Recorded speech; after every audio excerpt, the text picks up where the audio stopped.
18005069, mahasiswa Universitas Negeri Padang, jurusan Pendidikan Luar Sekolah. Saat ini saya sudah semester 5 dan pada kesempatan kali ini saya ingin menampilkan atau menunjukkan kepada kawan-kawan semua video pembelajaran micro teaching.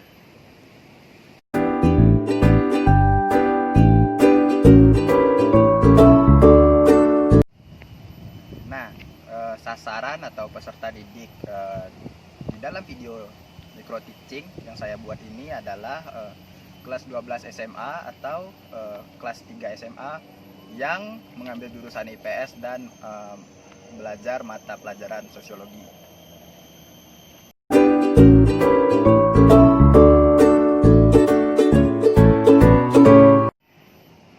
Oke, jadi pada kesempatan kali ini mata pelajaran yang saya ajarkan itu mata pelajaran sosiologi. Materinya itu tentang penyimpangan sosial.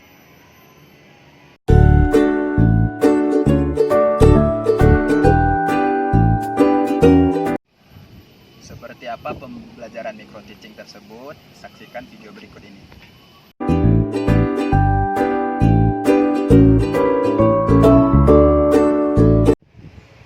Assalamualaikum warahmatullahi wabarakatuh. Waalaikumsalam warahmatullahi wabarakatuh. Selamat siang Ananda. Hari ini Ananda belajar dengan Bapak mata pelajaran sosiologi. Materinya itu penyimpangan sosial.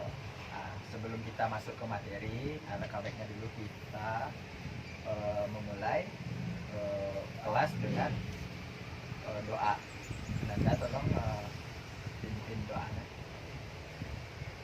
Baiklah, sebelum kita memulai kelas, alangkah baiknya kita berdoa menurut kepercayaan masing-masing. Berdoa, mulai.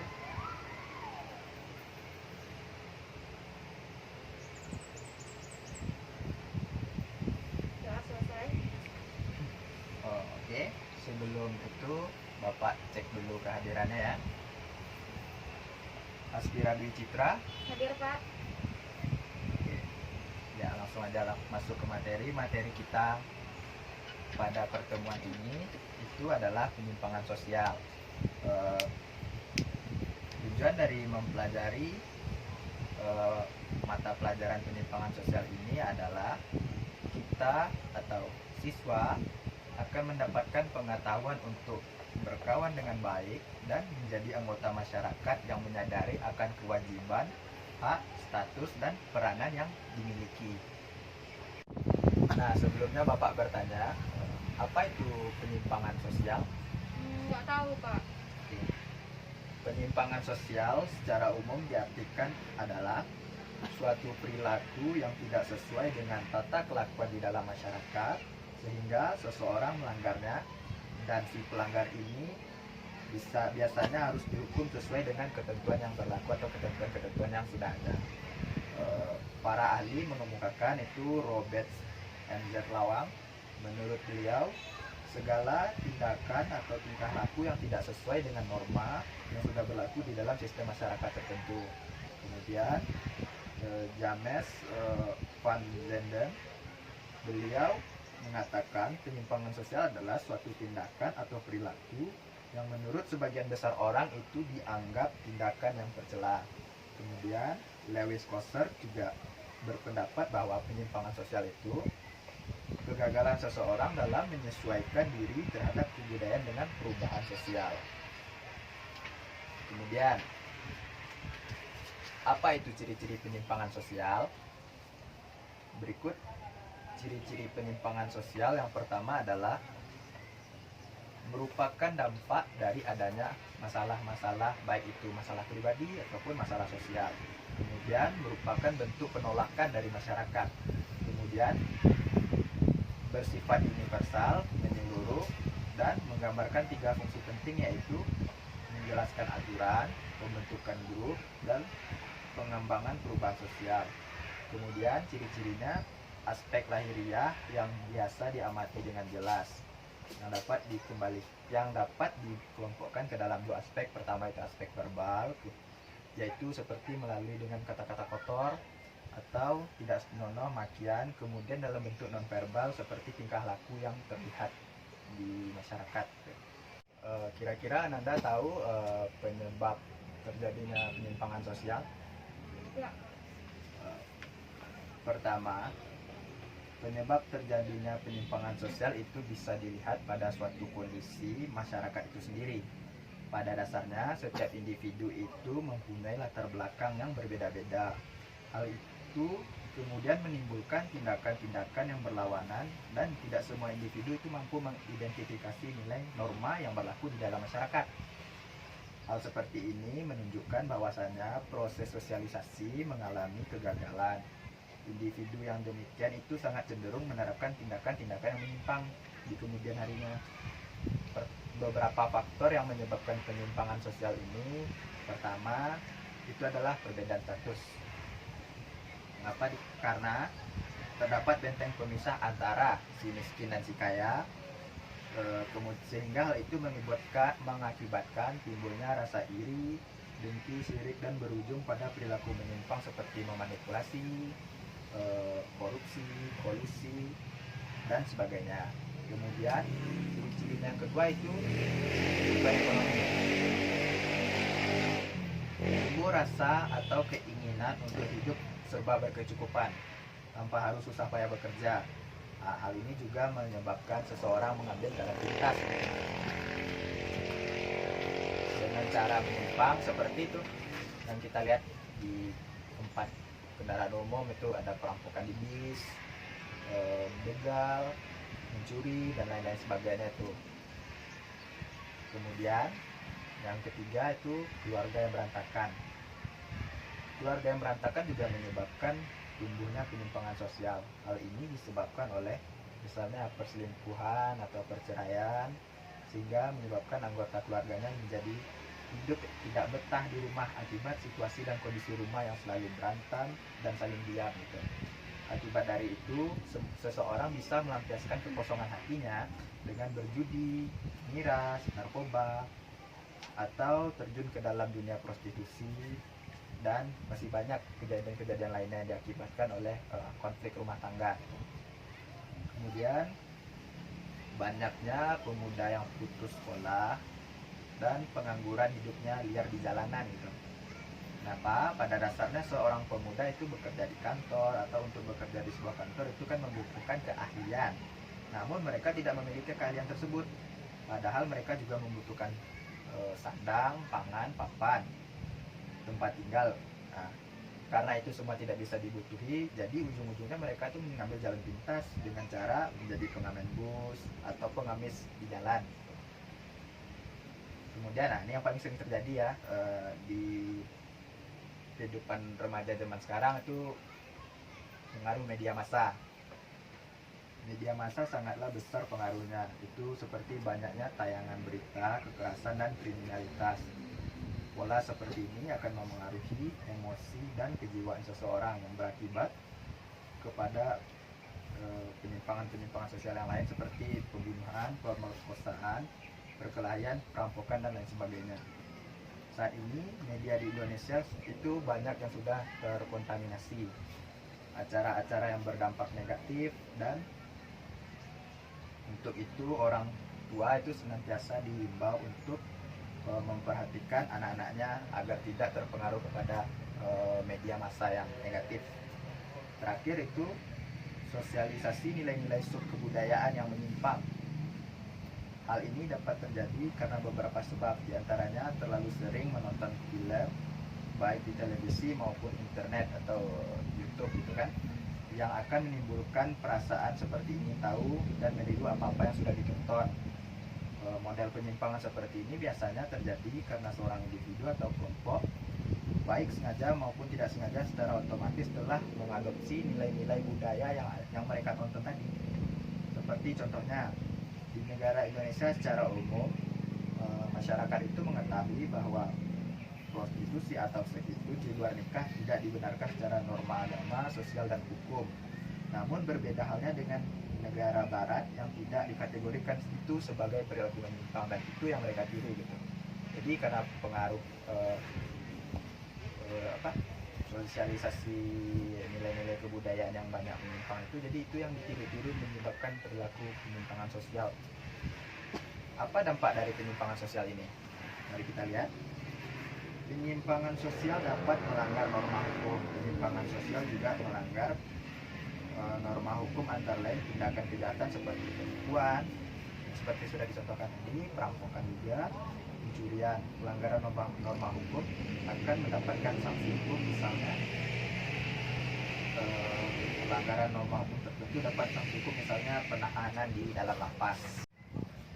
Selain penyimpangan yang melanggar norma hukum, ada juga penyimpangan sosial yang melanggar norma-norma sosial, misalnya penyimpangan dalam bentuk gaya hidup, dan umumnya seperti esentrik dan arogansi. Sikap esentrik itu merupakan sikap yang dianggap aneh oleh masyarakat.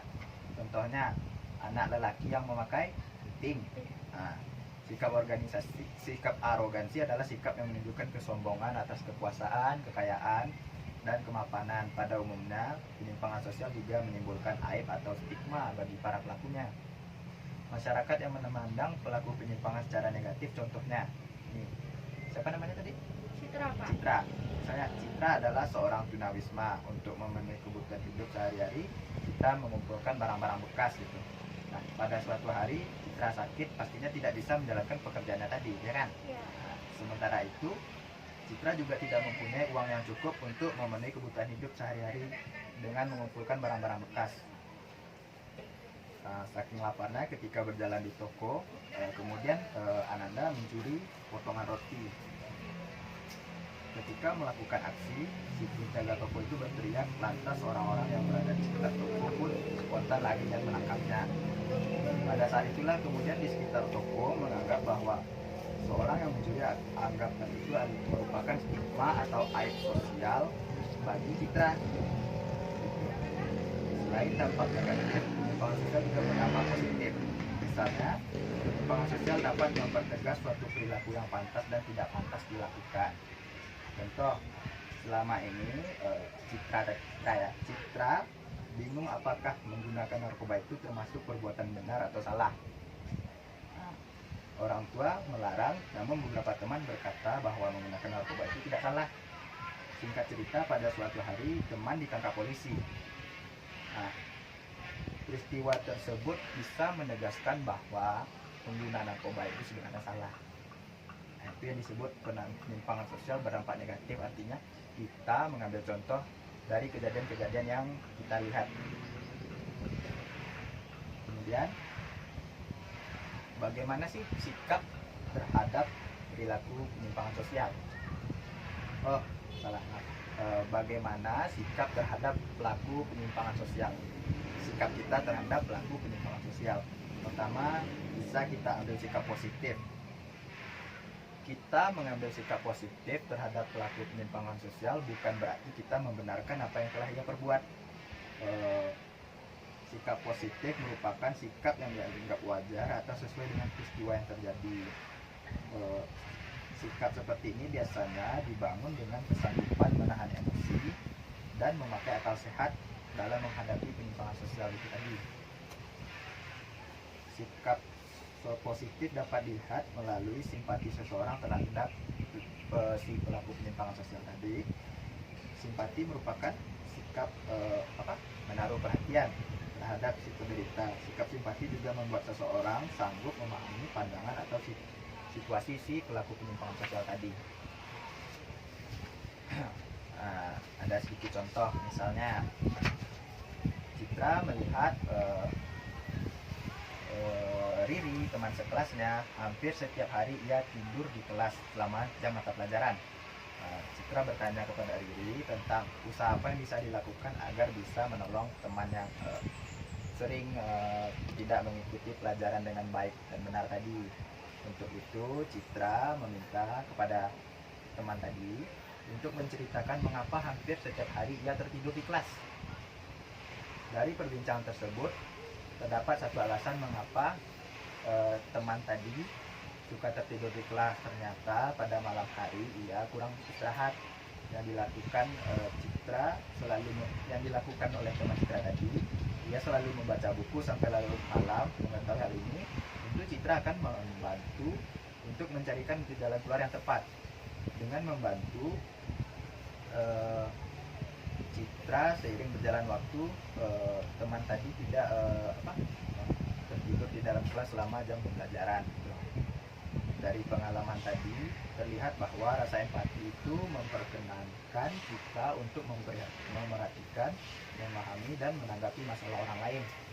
Sikap empati juga mampu mendorong kita untuk membantu orang lain walaupun itu sama sekali tidak menguntungkan bagi diri kita sendiri. Kemudian cara menyikapinya dengan sikap negatif.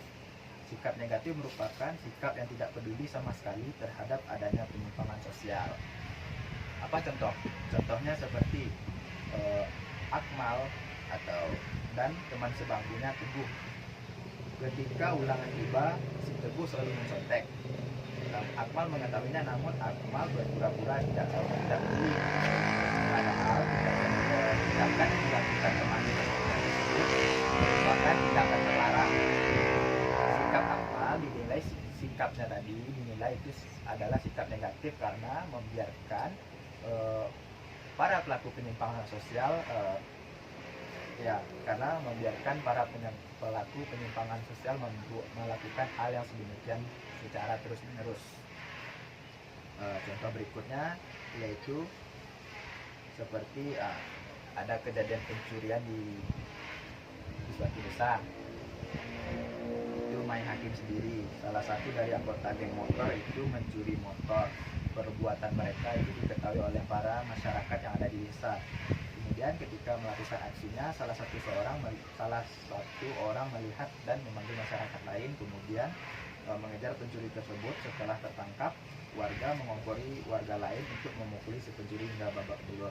Nah, di sana spontan terjadilah peristiwa main hakim sendiri, membiarkan penyimpangan terjadi. Ini merupakan sikap yang seharusnya tidak dilakukan. Ya, Bapak rasa cukup tadi pengertian sudah, faktor yang menyebabkan seseorang menyimpang juga sudah. Sikap apa yang harus kita lakukan terhadap para pelaku penyimpang juga sudah. Oke, dari semua yang telah Bapak jelaskan tadi, adakah pertanyaan yang timbul atau adakah pertanyaan yang ingin Anda tanyakan kepada Bapak? Pak, silakan. Ada, Pak. Baiklah, saya ingin bertanya, misalkan ada seseorang yang menjadi pencuri itu tuh karena terbentuk oleh lingkungannya yang banyak melakukan tindak kejujuran, pelanggaran, maka yang ingin saya tanyakan, pencurian ini nih merupakan contoh perilaku menyimpang yang disebabkan oleh apa, Pak? Itu pertanyaan saya. Terima kasih, Pak.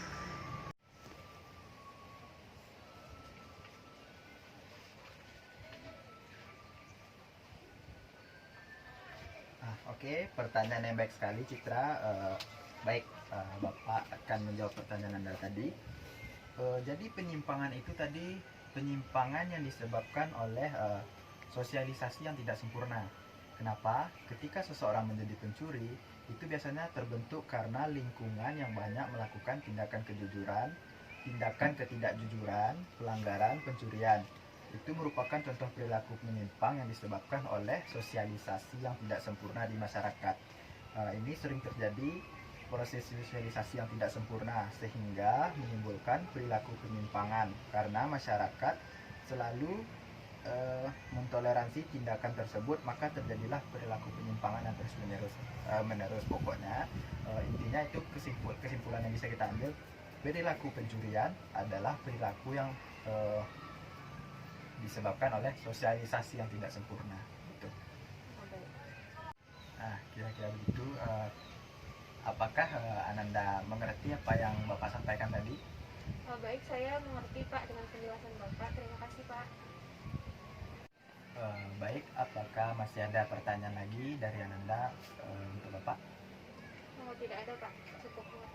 Baik, jika tidak ada pertanyaan lagi, jadi kesimpulan dari materi kita hari ini, penyimpangan sosial itu suatu perilaku yang tidak sesuai dengan tata kelakuan di dalam masyarakat sehingga seseorang melanggarnya, dan mereka akan dianggap sebagai pelanggar dan harus dihukum sesuai dengan ketentuan dan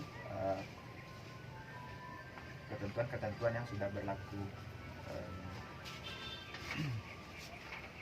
penyebab terjadinya penyimpangan sosial itu ada beberapa macam. Itu pertama bisa karena ada perbedaan status, kebutuhan ekonomi, keluarga yang berantakan atau broken home, angka putus sekolah yang tinggi, kemudian pengaruh media massa, dan terakhir itu sosialisasi nilai-nilai budaya yang menyimpang. Dampak penyimpangan sosial itu bisa kita lihat dari materi tadi. Itu ada merupakan sikap yang eksentrik atau arogansi.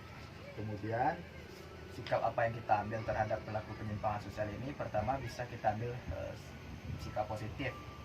Apa itu sikap positif? Sikap positif itu bukan berarti membenarkan tindakan yang dilakukan oleh orang yang berbuat menyimpang tadi, namun itu adalah seperti rasa empati, kemudian kita memberikan nasihat agar si pelaku penyimpangan sosial tadi berubah.